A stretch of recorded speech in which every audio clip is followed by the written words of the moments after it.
Amém. Hoje eu quero falar de um assunto polêmico.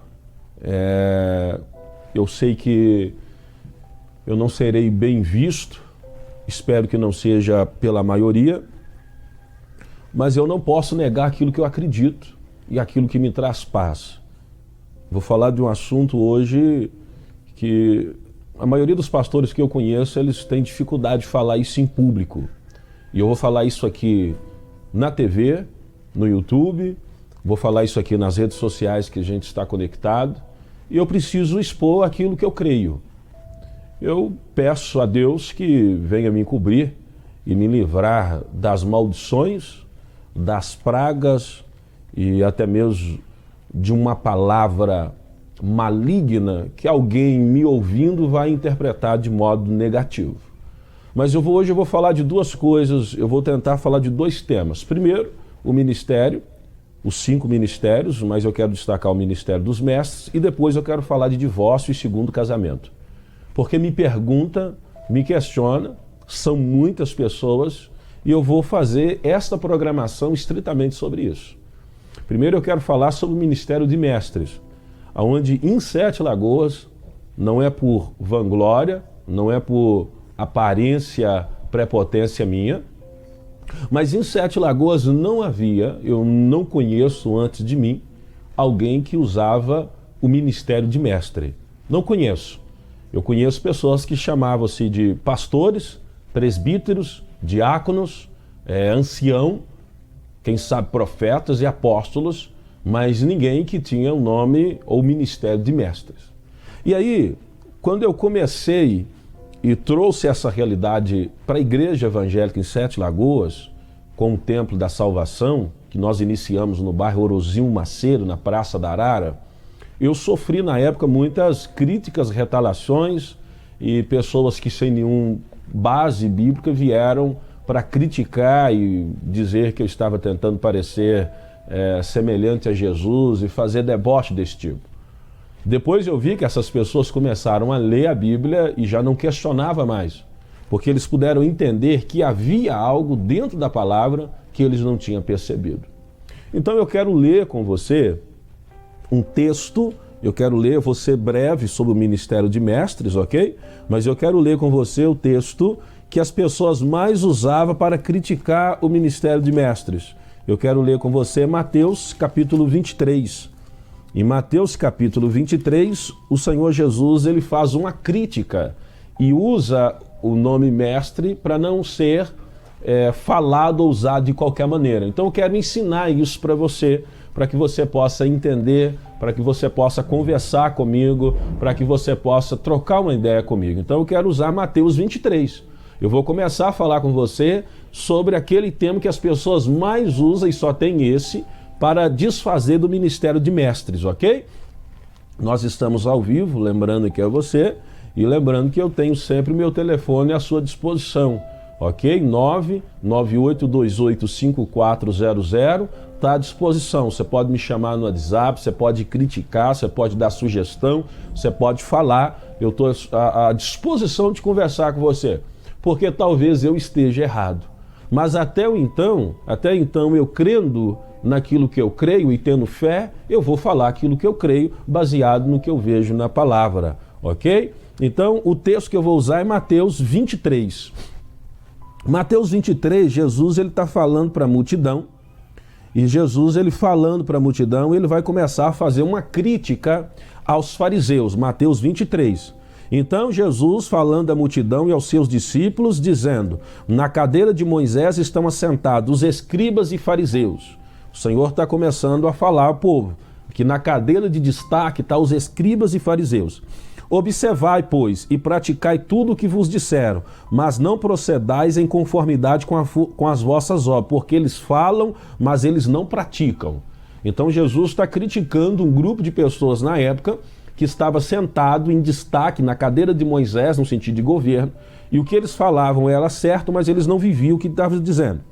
E Jesus continua: pois eles atam fardos pesados e difíceis de suportar, e os põem sobre os ombros dos homens, eles, porém, nem com o dedo querem movê-lo.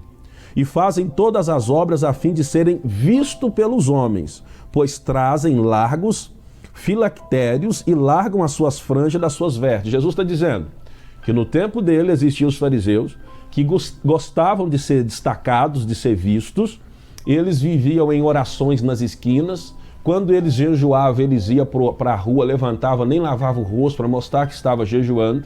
Eles colocavam orações nas suas franjas, que o cabelo era crescido, para mostrar às pessoas que eles eram religiosos. E Jesus começa a criticar esse grupo de fariseus que vivia em nome da palavra de Deus. Eles baseavam na palavra para viver se aparecendo.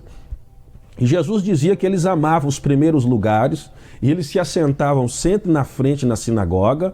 E o versículo 7, e eles nas praças, eles gostavam de ser chamados de rabi. Quando eles estavam em público, nas praças, esses fariseus gostavam que as pessoas se curvassem diante dele e chamavam eles de rabi, que é o mesmo que o mestre.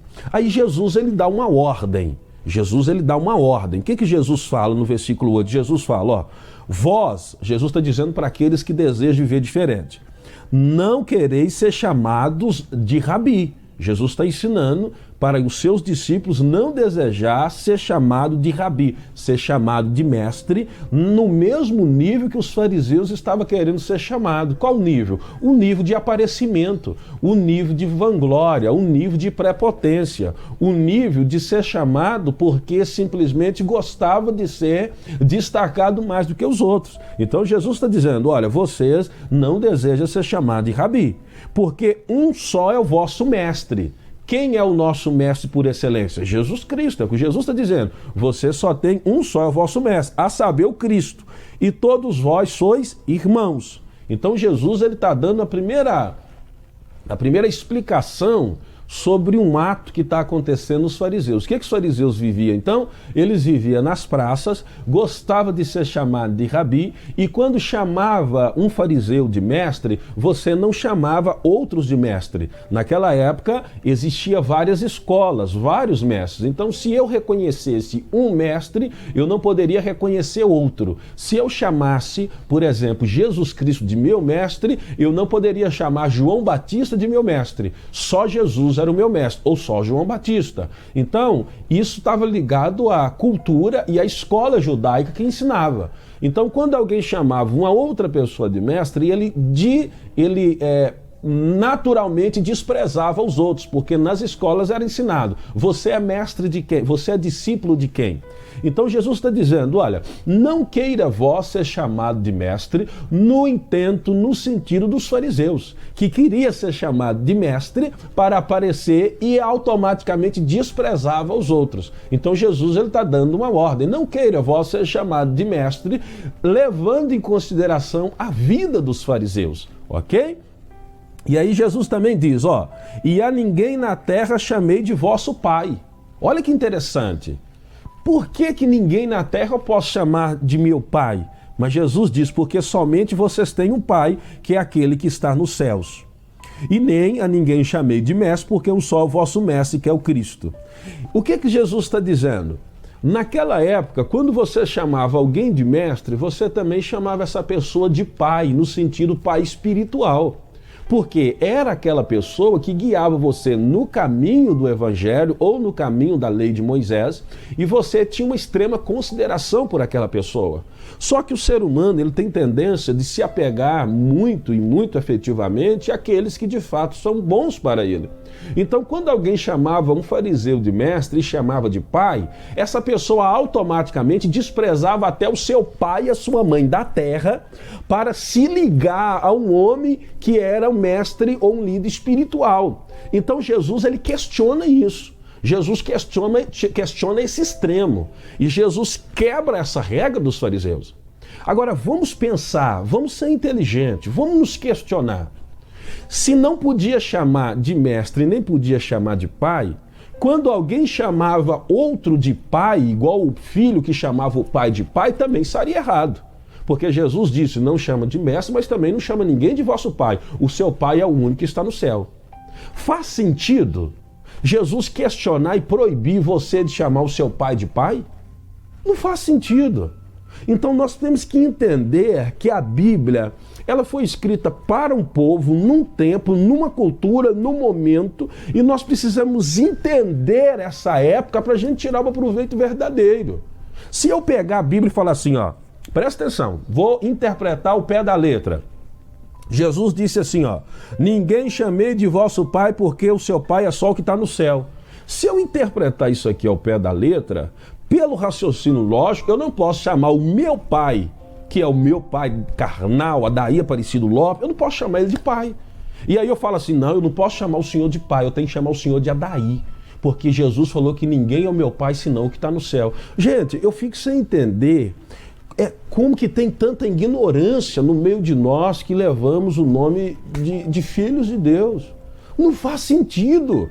Não faz sentido. Jesus está me proibindo de chamar o meu pai de pai. Então eu entendo que Jesus está questionando o extremo. Porque quando naquela época alguém chamava uma pessoa de pai, aquela pessoa estava relacionando que aquela pessoa era importantíssimo para ele, porque era um pai espiritual, porque era um mestre da lei e tinha tanto afeto que desprezava os outros mestres e desprezava o seu pai da terra. É como se a pessoa olhasse só para alguém e colocasse aquela pessoa como divino, e Jesus quebra esse sistema. É isso que Jesus está dizendo. Jesus não está proibindo de você reconhecer alguém como um pai espiritual, né? O nome padre e o nome papa, por exemplo, está ligado a pai. Quem chama alguém então de pai, de padre ou de papa, está chamando de pai. No sentido da explicação da palavra é isso.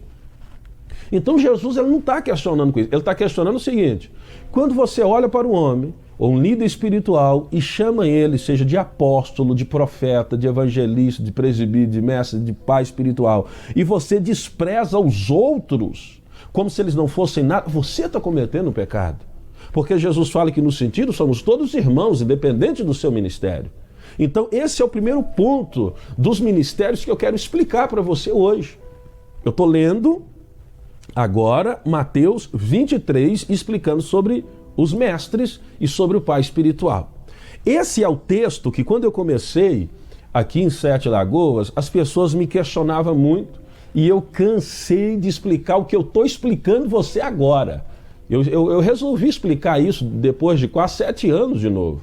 Eu já tenho essa explicação no YouTube. Você pode entrar lá, Pastor Mestre Apolo, no YouTube e procurar assim, os 5 ministérios. Você vai ver a explicação. Vai no YouTube, eu tenho mais de 500 mensagens no YouTube, né? E devo ter perdido quase isso.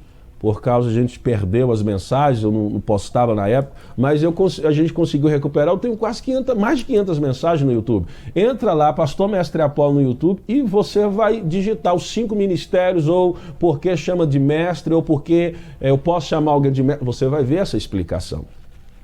Então eu te expliquei Mateus 23, correto? Agora eu quero explicar para você que se Jesus está proibindo chamar alguém de mestre, o próprio Jesus ele comete pecado.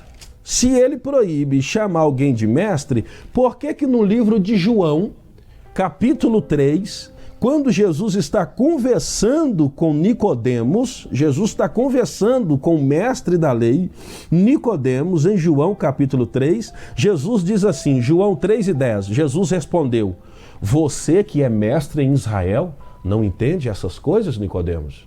João capítulo 3:10. Pensa comigo, se é proibido chamar alguém de mestre, por que em João 3:10 Jesus chama Nicodemos de mestre? Não seria contradição? Não seria contradição isso? Então nós entendemos que Jesus proíbe quando você coloca todo o seu afeto em alguém, despreza os demais e chama de mestre aqueles que desejam aparecer. Porque em João capítulo 3:10, Jesus reconhece Nicodemos como mestre em Israel. Agora, em Atos capítulo 13, Lucas, ao escrever o livro de Atos, ele diz o seguinte, na igreja em Antioquia havia alguns profetas e mestres, dependendo da sua tradução vai estar escrito doutores, profetas e doutores, a saber, Barnabé, Simeão, Níger, Lúcio, Cirineu e Manaém, que foram criados com Herodes, o tetrarca e Paulo. Lá em Atos capítulo 13, Lucas escreve que havia profetas e mestres na igreja. Lucas está escrevendo isso dizendo que havia, e está no decorrer da igreja. Mas esses versículos parecem passar despercebido para algumas pessoas. Eu não estou lendo e explicando mais em detalhes, porque eu quero falar sobre outro tema ainda hoje. Mas vamos lá para 1 Coríntios 12. 1 Coríntios capítulo 12. Eu quero ler com você 1 Coríntios capítulo 12. 1 Coríntios capítulo 12, acerca da diversidade dos dons espirituais. Olha o que diz, olha. Ora, há diversidade de dons, mas o Espírito é o mesmo. E há diversidade de ministérios, mas o Senhor é o mesmo. Pois, milagres... Deixa eu ver aqui. Mas o Senhor é o mesmo.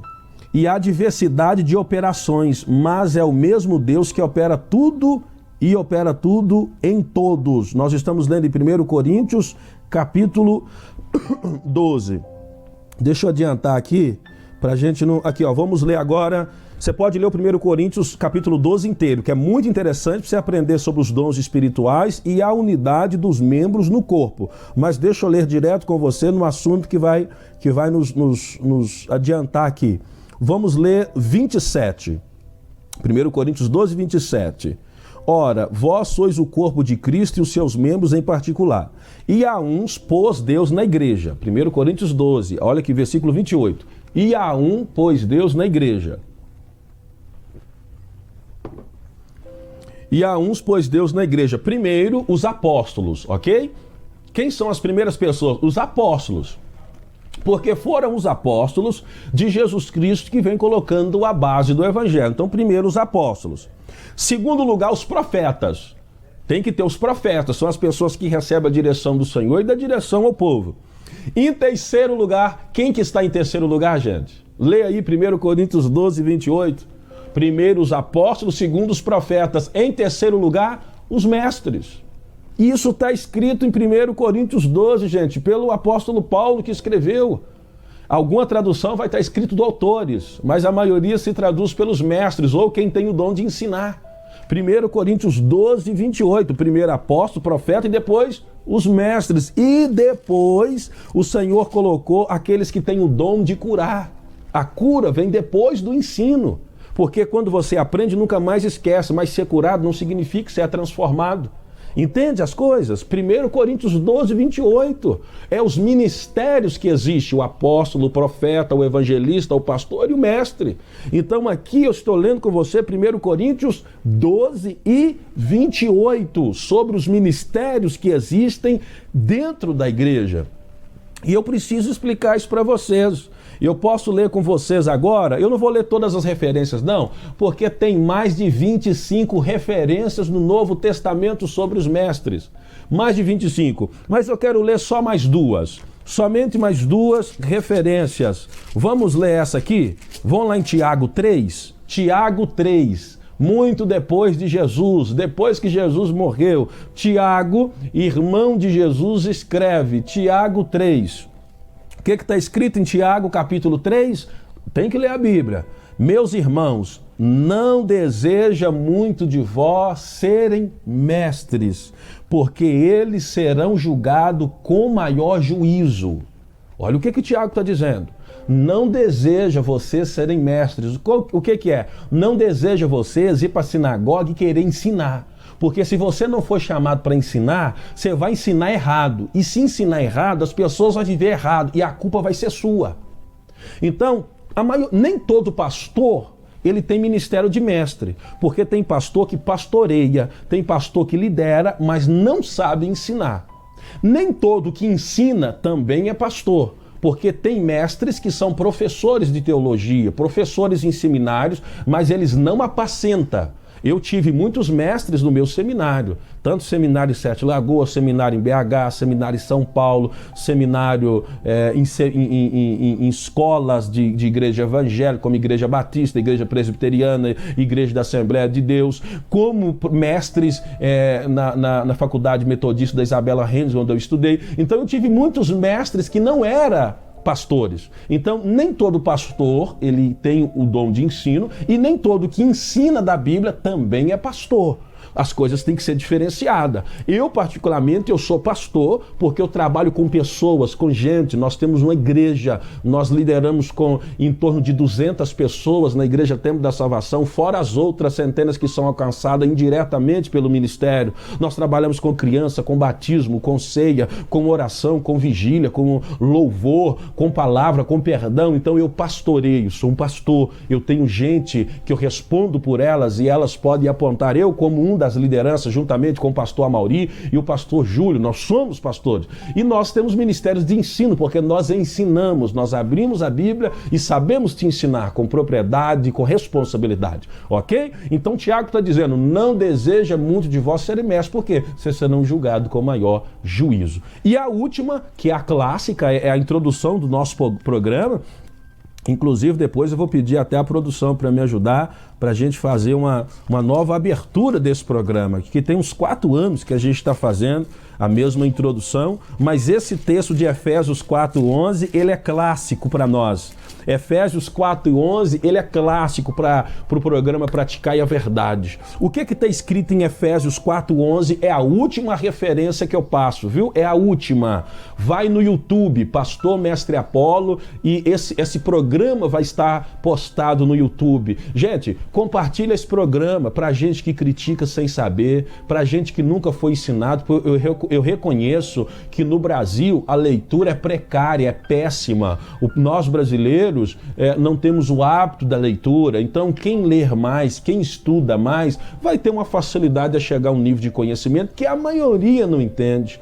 A nossa igreja, a igreja brasileira evangélica, ela veio muito da linhagem da Deus e Amor, que são pessoas abençoadas, são pessoas de Deus, mas não era tão devoto à leitura da Bíblia. Então aquilo que o ministério fazia, todos os outros acompanhavam. Não estou desmerecendo, tá? O ministério, que Deus abençoe o saudoso e respeitado Davi Miranda com os seus liderados, mas é uma verdade, como o ministério cresceu, muitos outros espelhavam nela. Então aquilo que ela ensinava, o pessoal guardava. O que ela não ensinava e criticava, o povo também criticava sem saber. Isso é história, tá? Não estou falando mal do ministério, mas é um fato que qualquer história da igreja nós desenvolvemos. Assim como as igrejas de outros nomes, vou pegar a Igreja Universal. Quem acompanha a Universal, o que a Universal ensina e grita dizendo que é verdade, a maioria crê e acredita sem questionar. O que ela despreza, a maioria que segue a Igreja Universal vai desprezar sem questionar. Só que não é a Igreja Católica Universal, a Deus é Amor, a Templo da Salvação, a Assembleia ou a Batista, que é a regra de fé. A regra de fé é a palavra. Então eu não posso basear o meu conceito de fé no que a igreja ensina. Eu tenho que voltar para somente as Escrituras. Quando Jesus vai vencer o demônio em Mateus capítulo 4, e Jesus não cita assim, ó, a igreja já faz isso há muito tempo. Geralmente os nossos irmãos católicos, eles citam muito isso, né? Quando eu vou conversar com alguns padres, que a gente senta para conversar e debater, eles falam isso. Mas pastor, você está questionando a história da igreja? Sim, querido, a história da igreja, ela não importa para mim, importa o que está escrito. Porque a igreja não é maior do que a palavra de Deus. Jesus diz que essa palavra ela é eterna e quem sai fora dela peca. Então a história da igreja de 100, 200, de 1000, 2000 anos não interessa para mim. O que interessa é o que está escrito. Porque eu posso viver errado 100 anos e defender uma coisa que está errado. Vocês compreendem o que eu estou dizendo? Então é necessário a gente ler e a gente aprender. É muito fácil ler, gente. É pegar e ler. É pegar e ler pelo Espírito. Efésios 4:11, e o meu tempo estourou. É 30 minutos para falar disso. Eu vou cair em outro assunto polêmico com vocês. Efésios 4:11. E está escrito assim, olha, o que diz em Efésios 4:11? E ele mesmo, ele quem? Jesus, é o apóstolo Paulo que está escrevendo em Efésios. Ele mesmo, ele quem? Jesus. O que Jesus fez? Ele mesmo deu uns para apóstolos, ou seja, chamou alguém para ser apóstolo, que são os primeiros fundamentos da igreja, chamou outros para ser profetas, são os homens que vivem diferenciado e têm direção espiritual de Deus, eles sabem o que vai acontecer na terra, sabem o que vai acontecer na família, os profetas têm uma sintonia com o mundo espiritual, eles apontam a direção. Ele deu outros para evangelistas, são pessoas que têm a facilidade de pregar o evangelho e aquecer o coração dos homens com a palavra da vida eterna, de salvação e de arrependimento, são evangelistas, são pessoas que têm prazer de levar as pessoas para a igreja.